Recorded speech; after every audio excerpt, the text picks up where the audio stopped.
Hello friends, मैं तेजू। आज हम लोग एक ऐसे टॉपिक के बारे में बात करेंगे जो तुम लोग जा करके अपने मम्मी पापा, अंकल्स, दोस्तों सबके साथ में डिस्कस कर सकते हो और तुम्हारे लिए तो ये बहुत ही ज़्यादा रेलेवेंट भी है। बिल्कुल जिस तरीके से हम लोगों ने पिछले बार या पिछले कुछ क्लासेस में साइबर क्राइम को डील किया था, जो कि आगे चल करके एक बड़ा टॉपिक बनता है, बिल्कुल उसी तरीके से आज का ये टॉपिक जो हमारे देश से संबंधित है। Right, so today we are going to talk about one nation one election. ये जो टॉपिक है ये तुम लोगों ने देखा होगा कि न्यूज में या अखबारों में सुर्खियां बना रहा है। सुर्खियां बनाने का मतलब है हेडलाइंस बना रहा है। राइट, एंड अगर तुम अपने फादर से या मदर से बात करोगे तो वो भी इसके बारे में तुम्हें कुछ चीजें बता पाएंगे। ये वीडियो देखो और जा करके तुम अपनी तरफ से ये बातें बताना। चलो देखते हैं। सबसे पहले जो हमारा गवर्नमेंट है, यूनियन कैबिनेट है, उसने ये बिल स्वीकार किया कि okay, we are going to present a bill called one nation one election. परेशान मत होना, अभी धीरे धीरे करके सब चीज समझ जाएंगे कि ये होता क्या है। अभी ध्यान रखो, one nation one election. Okay, इसकी शुरुआत होती है कुछ 2023 से। जो हमारे प्रेसिडेंट थे, पूर्व प्रेसिडेंट राष्ट्रपति मुर्मू के पहले श्री रामनाथ कोविंद जी है ना, उनके लीडरशिप में एक कमिटी का गठन होता है, the Ramnath Kovind committee, to study one nation one election. ध्यान रखना, ये नाम रामनाथ कोविंद, जो तुम में से एग्जाम लेने जा रहे हैं लोग, कोविंद कमिटी के नाम से ये क्वेश्चन पूछा जाएगा। Right, Kovind committee was the one which studied high level committee on one nation one election। तो पहली बात ये, इन्होंने क्या कहा कि साहब तमाम सारे लोगों के साथ में डिस्कशंस हुए, नेशनल और स्टेट लेवल के लीडर्स के साथ में, ज्यूरिस्ट्स के साथ में, जजेस के साथ में, एमिनेंट पर्सनालिटीज के साथ में, और ये रिकमेंडेशन निकला कि लोकसभा और स्टेट असेंबली के इलेक्शंस साइमल्टेनियसली एक साथ हो सकते हैं, नंबर एक। और दूसरा, इसी के 100 दिन के अंतर्गत में हम पंचायत के इलेक्शंस भी करा लेंगे, है ना। तो सिंपल सी बात जो कोविंद साहब की कमेटी ने रिकमेंड करी कि लोकसभा और राज्यों के इलेक्शंस साइमल्टेनियसली एक साथ हो जाएंगे और उसी के 100 दिन के भीतर हम पंचायतों के इलेक्शंस भी करा देंगे। तो वन नेशन वन इलेक्शन, जो धीमी सी बात समझ में आई कि साथ साथ हो जाए, यहां पर उस बात को एक्सप्लेन करने की कोशिश करी गई है। The idea of holding simultaneous polls, लगातार एक ही साथ अगर ये पोलिंग हो जाती है, इसके अलावा कि वो अलग अलग किए जाएं, that is what is one nation one election. इसे शॉर्ट में ONOE के नाम से भी जाना जाता है, ONOE, one nation one election. देखो वही बात यहां पर लिखी गई, elections for Lok Sabha and state assemblies, जो विधानसभाएं हैं उनके लिए ये इलेक्शन एक साथ हो जाएं। अच्छा, इससे फायदा क्या होगा? जो इलेक्टोरल प्रोसेस है वो एक साथ हो जाता है। अभी हम लोग बात करेंगे कि साहब ये इलेक्टोरल प्रोसेस नाम की क्या चीज है। जो फ्रीक्वेंसी है इलेक्शंस की, जो बार बार इलेक्शंस चलते रहते हैं, जैसा तुम लोगों ने देखा होगा, कभी इस राज्य के इलेक्शन, कभी उस राज्य के इलेक्शन, कभी लोकसभा के इलेक्शन, कभी बाय इलेक्शन, कुछ समझ में ही नहीं आता है कि कहां का इलेक्शन चल रहा है, लेकिन न्यूज में लगातार हर थोड़े दिन पर कोई ना कोई इलेक्शन आ जाता है। उस प्रोसेस को हम थोड़ा सा यहां पर स्ट्रीमलाइन कर लेते हैं। राइट, इसकी वजह से जो हमारे देश का समय और रिसोर्सेज है उनकी बचत हो जाती है। बात तो सही है ना, कि streamline the electoral process, reduce the frequency of election, bar bar elections ना हो। ओके, ये बात आती है कि क्या ये चीज पहले ही बार सोची गई है या इससे पहले भी कभी ऐसा था? मजेदार चीज है, हमारे यहां पर 1967 यानी 1947 से 1967, 47 में तो साहब इलेक्शंस नहीं हुए थे, 1952 में इलेक्शंस हुए थे, राइट। सो 1952 के इलेक्शन से लगातार 15 साल तक हमारे यहां पर यही प्रक्रिया चालू थी, है ना। यानी कि इनिशियली जब हमारे अपने देश का गठन हुआ था, उसके बाद से हम साइमल्टेनियस इलेक्शंस ही कराते थे, यानी एक साथ ही विधानसभा और लोकसभा के इलेक्शंस, है ना। ये विधानसभा लोकसभा क्या है, अभी बस 2 मिनट में इसकी बात करते हैं। तब तक देखो 1952, 57, 62 एंड 67। यहां पर कहानी इसलिए आसान रही क्योंकि 5-5 साल इन सरकारों ने पूरे किए थे। तो जो भी सरकारें, जो भी स्टेट्स उस समय थे, उनके इलेक्शंस और केंद्र के इलेक्शंस हम आराम से एक ही साथ करा पाते थे। वो होता ना, स्टार्टिंग लाइन से एक साथ शुरू हुए तो कुछ दूर तक हम लोग साथ साथ गए, फिर आगे पीछे होने लगे, और अब ये नौबत है कि भारत के अलग अलग राज्य हैं, स्टेट्स हैं, जिसमें कि ये पूरी तरीके से किसी ना किसी समय पर इलेक्शंस चलते ही रहते हैं। जरा से एक बार फटाफट से इंडिया की गवर्नेंस समझ लेते हैं। भारत में 3 टियर्स ऑफ गवर्नेंस है, मालूम है तुम सबको। सबसे पहले आता है साहब यूनियन गवर्नमेंट।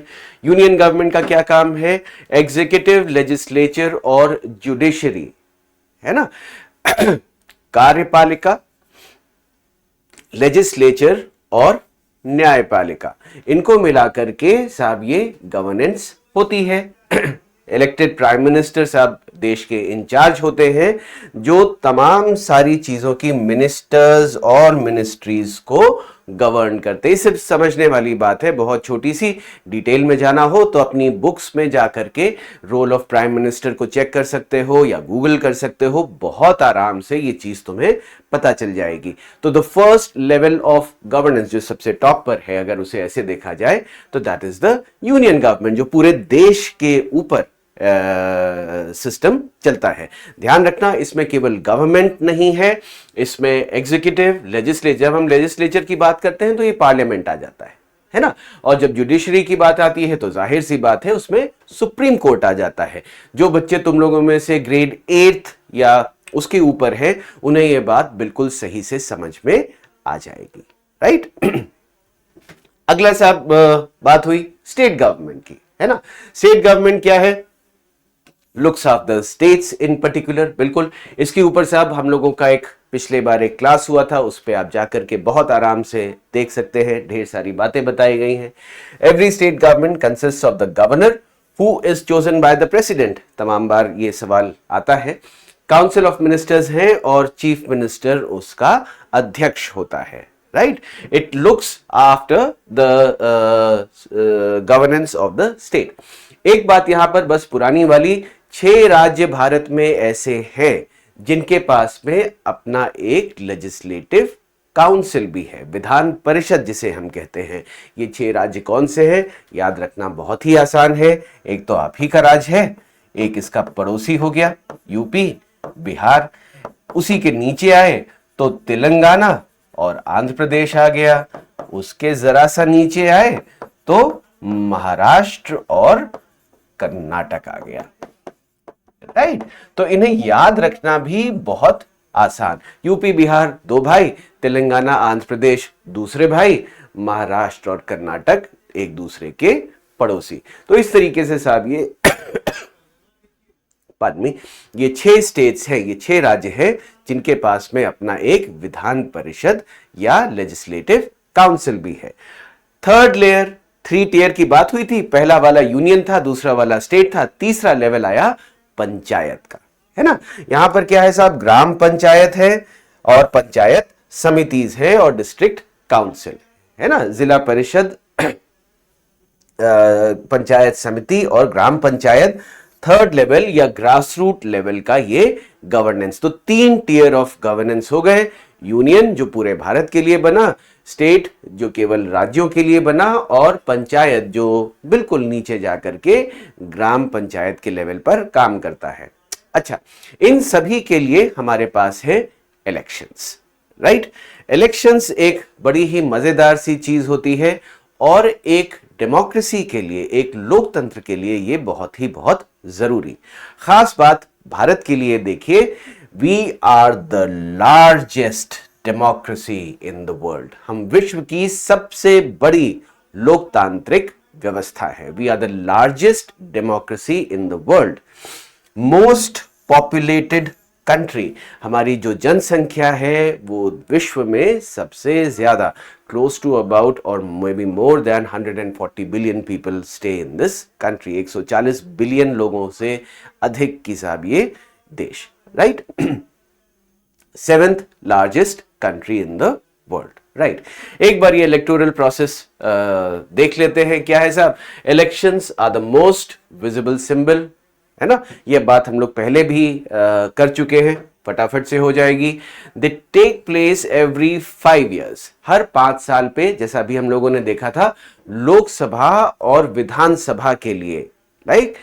यानी यूनियन के लिए और स्टेट के लिए जो इलेक्शंस हैं वो हर बार हर 5 साल पर होते हैं। कहां से शुरुआत हुई थी? 1952 से पहली दफे हमने इन्हें साइमल्टेनियसली चलना शुरू किया था। 67 तक के इलेक्शंस हमारे एक साथ हो पाए थे, उसके बाद से फिर आगे पीछे हो गए, राइट। इलेक्शन से क्या होता है? सिटीजन्स को पावर मिलती है to choose their representatives. Citizens के पास में, यानी हमारे तुम्हारे पास में ये ताकत है कि हम उसे चूज करें जो हमारे देश को गवर्न करेगा, है ना। इससे क्या हुआ? People participate in shaping there government, है ना। ये चाहे आप अगर देश के लेवल पर नहीं भी सोच पा रहे हो तो ग्राम पंचायत लेवल पर यह चीज हमें बिल्कुल समझ में आती है। तुम में से बहुत सारे बच्चे ऐसे होंगे जिनके परिवारों के लोग ग्राम पंचायतों से जुड़े होंगे, उनके चुनावों से जुड़े होंगे। थोड़ा सा अगर ध्यान करो तो लोकल मुद्दे हम लोग कितने आराम से और सही तरीके से उठा पाते हैं इन इलेक्शंस के दौरान। उसके बेसिस पर चुनाव हो पाता है कि किस तरीके के पंचायत को हम चुनेंगे, राइट। तो इलेक्शंस वो एक प्रोसेस है, वो नजरिया है जिससे कि हमें यह चीज पता चल जाती है, राइट। ओके, अगली चीज देखिए साहब, इलेक्शंस की बारी आई तो सबसे पहले हम लोकसभा के इलेक्शंस की बात करेंगे, है ना। लोकसभा के इलेक्शंस क्या है? लोकसभा क्या है? The lower house of India's parliament, है ना। भारत के पार्लियामेंट का ये lower house, upper house Rajya Sabha, उसके डायरेक्ट इलेक्शंस नहीं होते हैं, है ना। डायरेक्ट इलेक्शंस क्या हुए? जहां पर हम सीधे सीधे जाकर के अपना प्रतिनिधि चुनते हैं। तो lower house is the India's parliament. It is a very important role in making the laws and discussing important national issues. ये बात इसलिए हो रही है क्योंकि ये बिल जो जिनकी हम लोग बात कर रहे हैं वो यहीं कहीं से जाएंगे, इस वजह से इसे थोड़ा सा समझना जरूरी है, right. Members of the Lok Sabha are called member of parliament या एमपीज के नाम से साहब इन्हें जाना जाता है, मेंबर ऑफ पार्लियामेंट, है ना। चाहे वो लोकसभा का मेंबर हो चाहे राज्यसभा का मेंबर हो, उसे मेंबर ऑफ पार्लियामेंट के नाम से ही आप गिनेंगे। They are elected by people of India through Lok Sabha elections और नोन एज जनरल इलेक्शंस, है ना। ये किसके द्वारा चुने जाते हैं? हम लोगों के द्वारा। किसमें? जो जनरल इलेक्शंस होते हैं उसमें। अभी हाल के जनरल इलेक्शंस की अगर बात करी जाए तो 2024 में ही 2024 में प्रधानमंत्री मोदी के नेतृत्व में हमारी तीसरी सरकार बनती है ना। सो वो हुए जनरल इलेक्शंस, राइट। हर 5 साल पे साहब ये जनरल इलेक्शंस होने हैं, जो मालूम भी है हमें। At present the Lok Sabha has 543 seats, right. Okay, अब एक बढ़िया चीज देखो इस ग्राफिक में, है ना, जस्ट टू एक्सप्लेन यू कि ये लोकसभा की सीटें हर अलग अलग राज्यों में बटी होती हैं, है ना। सबसे ज्यादा सीट्स किसके पास में है? उत्तर प्रदेश के पास में। कितनी? 80, है ना। नेक्स्ट कम्स महाराष्ट्र एट 48, उसके बाद में वेस्ट बंगाल 42, बिहार 40, बस यही 3-4, ये इनको याद रखने की जरूरत नहीं है, ये सिर्फ मैं तुम्हारी जनरल नॉलेज के लिए बता रहा हूं। ये बात जरूर अच्छी लगेगी कि यूपी उत्तर प्रदेश के पास में सबसे ज्यादा लोकसभा की सीटें। अच्छा, ऐसा क्यों है, सोचो जरा। ऐसा इसलिए है कि यूपी की पॉपुलेशन भारत में सबसे ज्यादा है ना। तो जाहिर सी बात है, जहां पर सबसे ज्यादा पॉपुलेशन, इसलिए वहां पर सबसे ज्यादा लोगों का चुनाव भी होगा। रिप्रेजेंटेटिव ऑफ द पीपल है ना, हमारे ही तो प्रतिनिधि हैं। तो जितने ज्यादा लोग उतनी ज्यादा हमें सीटें मिली। किसको? उत्तर प्रदेश को। आई बात समझ में? तो इस तरीके से अगर देखें तो लोकसभा के जब भी चुनाव होते हैं तो इन पार्टीज को इन सीटों के ऊपर, ये जो नंबर ऑफ सीट्स यहां पर लिखे हुए हैं, इनके ऊपर चुनाव लड़ने पड़ते हैं। Right, okay. अगला चीज देखें साहब, राज्यसभा, राज्यों के जो चुनाव हुए, विधानसभा जिसे हम कहते हैं। ठीक, Vidhan Sabha is the lower house of the state.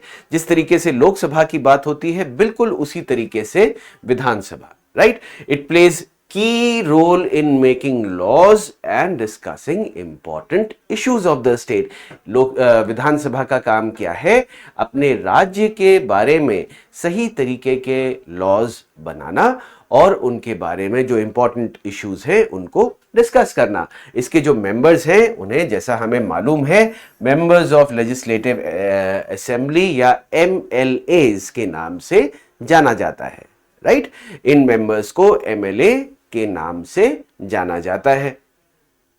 विधानसभा के इलेक्शंस, जिसे आप राज्यों के चुनाव के नाम से जानते हैं, उसके थ्रू इनका चयन होता है। अभी हाल ही में हम लोगों ने किन दो राज्यों के चुनाव के बारे में पढ़ा था?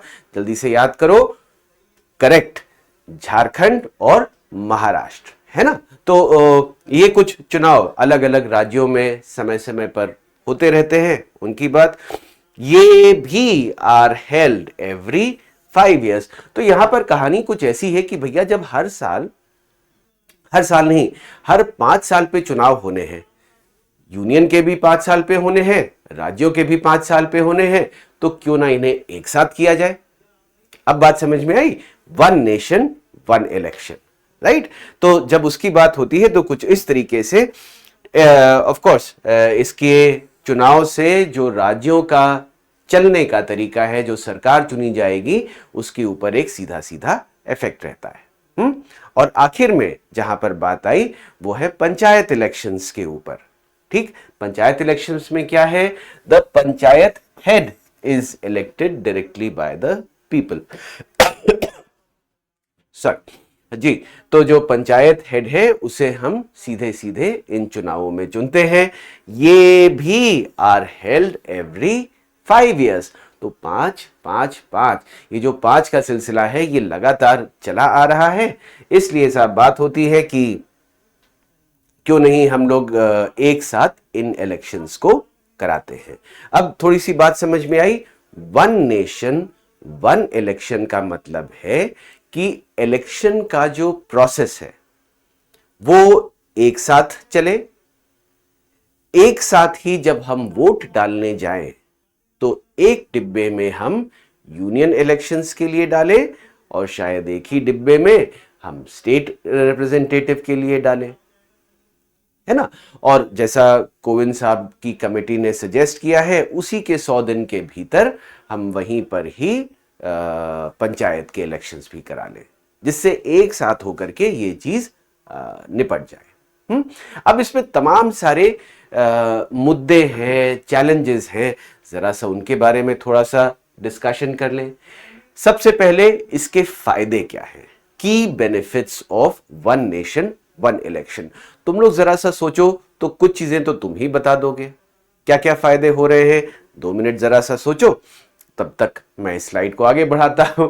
ये देखिए, सबसे पहला, जो अभी हम कॉन्टिन्यूअस कैंपेन मोड में चलते हैं। कैंपेन मोड में चलने का मतलब है कि साहब जब देखो तब एक इलेक्शन हमारे सामने खड़ा हुआ है ना। तो उसकी वजह से क्या होता है कि तमाम सारे जो नेता हैं, जो हमारे लीडर्स हैं, जिनका काम एक तरीके से देश को या राज्य को चलाना है, वो इस पे फोकस ना करके इलेक्शन के प्रोसेस में जुटे रहते हैं, है ना। तो उससे क्या है, delaying long term decision making, है ना, कि जो हमारी डिसीजन मेकिंग जल्दी से हो जानी है उसमें कुछ देरी आ जाती है।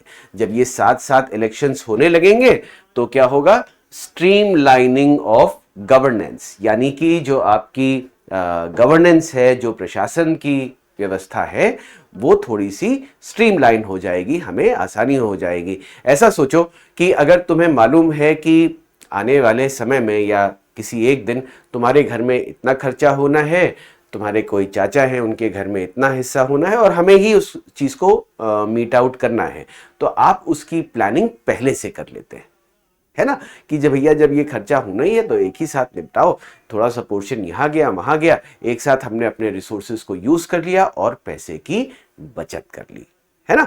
तो टाइम और रिसोर्स इन दोनों की थोड़ी सी बचत हो जाती है। ये देखो, अलग अलग समय पर, अच्छा इलेक्शन में पैसा कहां पर लगता है, तुम लोग तो पार्टी की तरीके से सोच रहे होगे ना। ये सोचो कि जब इलेक्शंस को कंडक्ट किया जाता है ना, अगर कभी देखा हो तो उसमें तमाम जगहों से प्रिसाइडिंग ऑफिसर्स आते हैं, पुलिस बल लगता है, हर जगह से हमें छुट्टी करनी पड़ती है ना, तब जाकर के उस एक क्षेत्र का इलेक्शन हो पाता है। और ऐसे ही जब अलग अलग अलग जगहों पर इलेक्शंस लगातार होते रहते हैं तो वहां पर क्या है कि जो हमारे संसाधन हैं, जो हमारे रिसोर्सेज हैं, वो लगातार खर्चा होते रहते हैं। There is a huge cost associated. और जब हम बात कर रहे हैं कि साहब एक बहुत बड़ा सा देश है हमारा, सबसे बड़ी आबादी है, अलग अलग राज्य हैं, अभी हम लोगों ने देखा कि साहब अलग अलग राज्यों की क्या भूमिका है उसमें, लोकसभा और विधानसभा के रूप में, तो किसी भी जगह पर इलेक्शंस इस तरीके से कंडक्ट कराने में, एक एग्जाम्पल मैं तुम लोगों को देता हूं कि जैसे उत्तर प्रदेश में इलेक्शंस होते हैं, 6 स्टेजेस में हो पाए, वो इतना बड़ा स्टेट है कि 6 स्टेजेस 7 स्टेजेस में हम लोग ये इलेक्शंस करा पाते हैं। तो बार बार ऐसी प्रक्रिया करा पाना बहुत मुश्किल हो जाता है ना, and it involves huge cost. अच्छा, तीसरा जो बेनिफिट आता है वो ये कि इन बार बार के इलेक्शन से ना हम भी ऊब जाते हैं, कहां तक वोट दें भाई, है ना। और इलेक्शंस का तो मुद्दा ही ये है कि साहब अगर हम वोट नहीं देंगे तो सही सरकार कैसे चुन करके आएगी, है ना। तो अगर ये वन नेशन वन इलेक्शन हो जाता है, एक ही समय पर हम जाकर के वोट डाल पाए, तो उससे हमारी ताकत भी बनी रहती है, यानी हमें बार बार नहीं जाना पड़ता, दिमाग में ये नहीं रहता कि अरे फिर से इलेक्शन आ गया, कौन इसको पढ़ रहा है कौन नहीं पढ़ रहा है। जैसे तुम लोग भी तो अखबार नहीं पढ़ते हो ना, न्यूज़ नहीं पढ़ते हो, यही लगता है पता नहीं क्या ये इलेक्शन से, जब देखो तब चले आते हैं। इलेक्शंस बहुत ज़रूरी है, ये बुनियादी व्यवस्था है हमारे लोकतंत्र के लिए। अगर इलेक्शंस खत्म हो जाएंगे तो लोकतंत्र ध्वस्त हो जाएगा, बहुत इंपॉर्टेंट चीज है, राइट। तो इसलिए कि हमारा उत्साह बना रहे, हमारी एनर्जी बनी रहे, वहां पर साइमल्टेनियस इलेक्शंस कुछ एक रोल प्ले कर सकते हैं, राइट। और सबसे बड़ी बात कि अगर हम इस पूरे शेड्यूल को ठीक तरीके से अलाइन कर ले, ठीक तरीके से प्रक्रिया के रूप में उसे फिट कर ले, तो it can reduce the disruptions in economic activity. Okay, ये इकोनॉमिक एक्टिविटी का रोल इसलिए आता है, एक ऐसी बात बता दूं, हमारे यहां पर एक चीज है मॉडल कोड ऑफ कंडक्ट, यानी कि यदि कोई सरकार है और इलेक्शंस अनाउंस हो गए तो उसके बाद फिर वो कोई ऐसी स्कीम नहीं लागू कर सकते जिससे उनको एक डिस्टिंक्ट एडवांटेज मिल जाए, है ना। तो उसके लिए मॉडल कोड ऑफ कंडक्ट, जिसकी हम लोग बात करते हैं आचार संहिता, अगर तुम लोगों ने बात ऐसी सुनी हो, जैसे ही ये लागू होती है उसके बाद हम किसी भी तरीके की स्कीम्स नई लॉन्च नहीं कर सकते, राइट। तो हमेशा कोई ना कोई इलेक्शन अगर चलता रहता है तो सरकार के ऊपर ये एक प्रेशर रहता है कि कहां पर स्कीम लॉन्च करें, कैसे नहीं करें, जिसकी वजह से जो हमारा एक इकोनॉमिक प्रोसेस है, जो देश में अलग अलग समय पे अलग अलग चीजें हम लॉन्च कर सकते हैं, वो प्रभावित हो जाता है। एडवांटेज रहेगा अगर हम इसे सही तरीके से शुरू कर दे। वन नेशन वन इलेक्शन, एक ही साथ साहब इलेक्शंस खत्म हो गए, उसके बाद पूरे 5 साल आपने ठीक तरीके से काम किया, है ना। ये तो बात हो गई जो इसके एडवांटेजेस हैं। अब थोड़ा सा देखते हैं कि इसके डिसएडवांटेजेस क्या है। डिसएडवांटेजेस में जो सबसे बेसिक है, बुनियादी है, वो ये कि अगर इस बिल को पारित होना है तो जो लोग तुम में से थोड़ा बहुत ग्रेड 8, 9, 10 या उसके ऊपर पहुंच गए हैं, उन्हें मालूम होगा कि there is something called as constitutional amendment, है ना। तो उसके लिए हमें संविधान में परिवर्तन लाना पड़ेगा। अब संविधान में परिवर्तन लाने के लिए 2/3 का बहुमत चाहिए, है ना। ये बहुमत वगैरह क्या चीज है, छोटे बच्चों तुम लोग इसे रहने दो, बड़े बच्चों जाकर के अपनी किताब में ढूंढना, राइट, कि कॉन्स्टिट्यूशनल अमेंडमेंट कैसे लाते हैं। एक बहुत इंपॉर्टेंट सवाल तुम्हारे लिए बन जाएगा किसी भी एग्जाम के लिए, है ना। तो अगर हमें इस ONOE को इंप्लीमेंट करना है तो सबसे इंपॉर्टेंट जो पहली चीज है कि इट रिक्वायर्स कॉन्स्टिट्यूशनल अमेंडमेंट, है ना। एक 50% की मेजॉरिटी से ये काम नहीं होगा, राइट। दूसरी बात, और यहां से थोड़ा सा एक समझ की बात शुरू होती है, हमने कहां पर आसानी प्राप्त कर ली कि चीजों को कैसे एग्जीक्यूट किया जाए, है ना। वो हमने इसके एडवांटेजेस में देखा। The biggest disadvantage as is being called out, जैसा कि बताया जा रहा है, वो ये कि ऐसा हो सकता है कि जो लोकल इश्यूज हैं जिनके ऊपर हम चुनाव लड़ते हैं, हमारे शहरों के बारे में, हमारे राज्यों के बारे में, वो ओवरशैडो हो जाएं। किसकी वजह से? जो राष्ट्रीय मुद्दे हैं।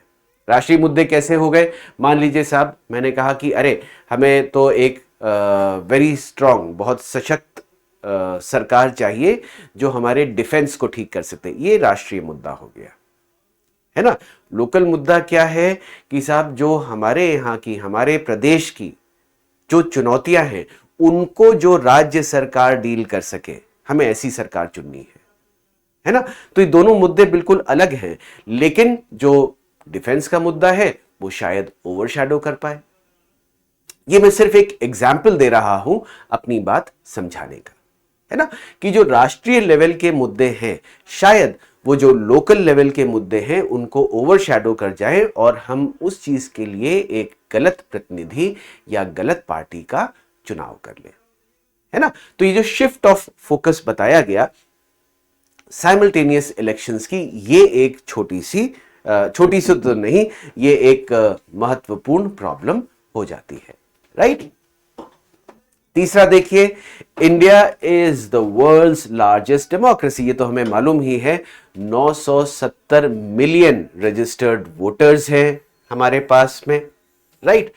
साइमल्टेनियस इलेक्शंस कराने के लिए, एक साथ इलेक्शंस कराने के लिए, इसमें भी एक बहुत बड़े रिसोर्स की जरूरत है ना।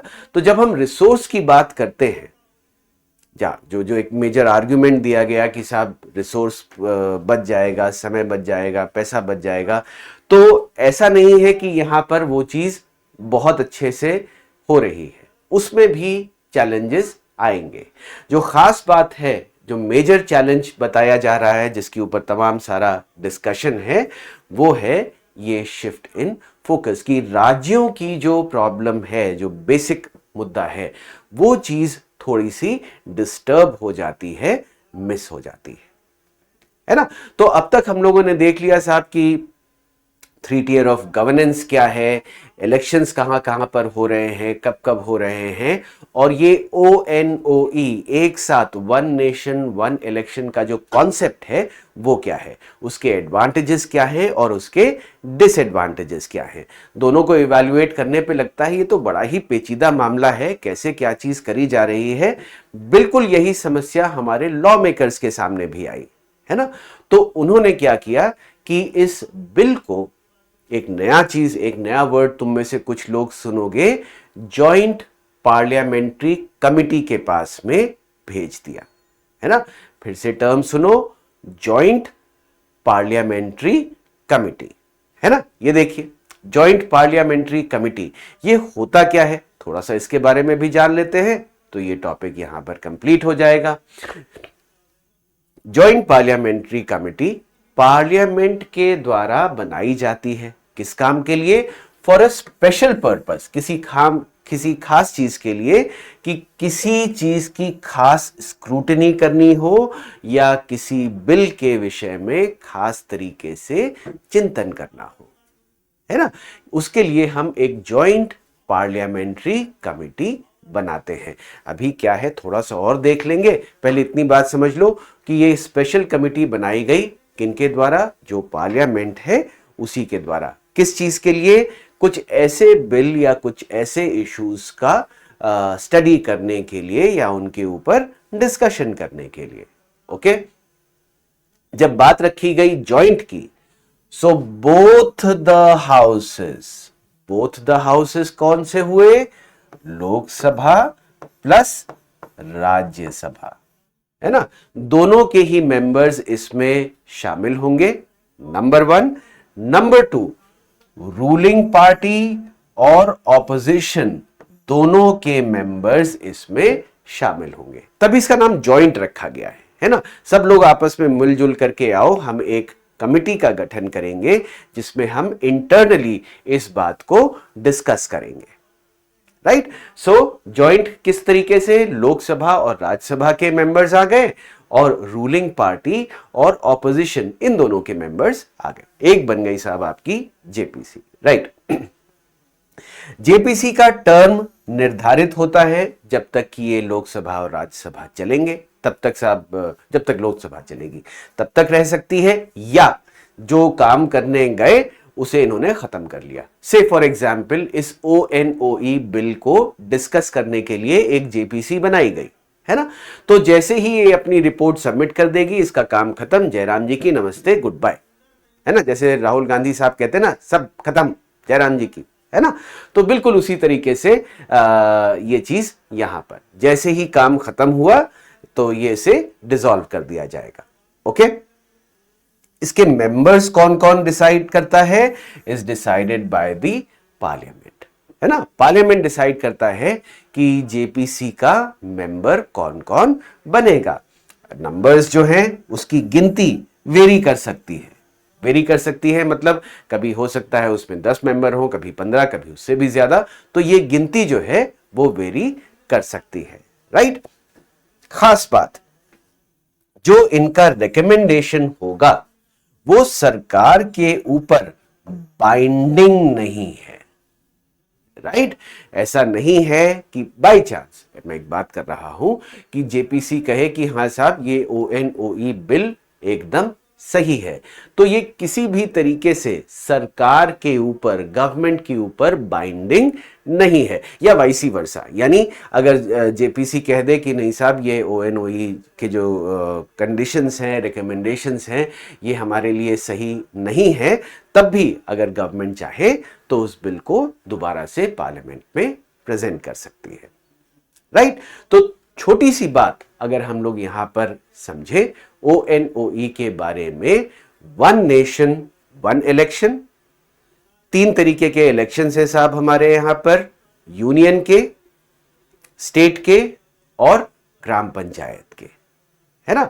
इन तीनों इलेक्शंस को एक साथ होल्ड करना, इसे ही 1 नेशन 1 इलेक्शन के नाम से जाना गया, राइट। इसके एडवांटेजेस क्या हैं, ये हमारा समय और संसाधन बचाते हैं। मेजर आर्ग्यूमेंट ये है कि साहब बार बार इलेक्शन होने से जो हमारा समय और संसाधन बीत रहा है उसे हम बचाते हैं, नंबर 1। नंबर 2 एडवांटेज ये है कि जो वोटर फटीग है, यानी कि जो वोटर का एक रुझान खत्म हो जाता है वोट करने के लिए, उसे हम कम कर सकते हैं। तीसरी बात कि जो हमारी इकोनॉमिक एक्टिविटीज है वो एक प्लान्ड तरीके से चल सकती है। जो इसके डिसएडवांटेज बताए जा रहे हैं उसमें सबसे इंपॉर्टेंट चीज है कि जो लोकल मुद्दे हैं वो ओवरशैडो हो जाते हैं एक बड़े लेवल के राष्ट्रीय मुद्दे से, राइट।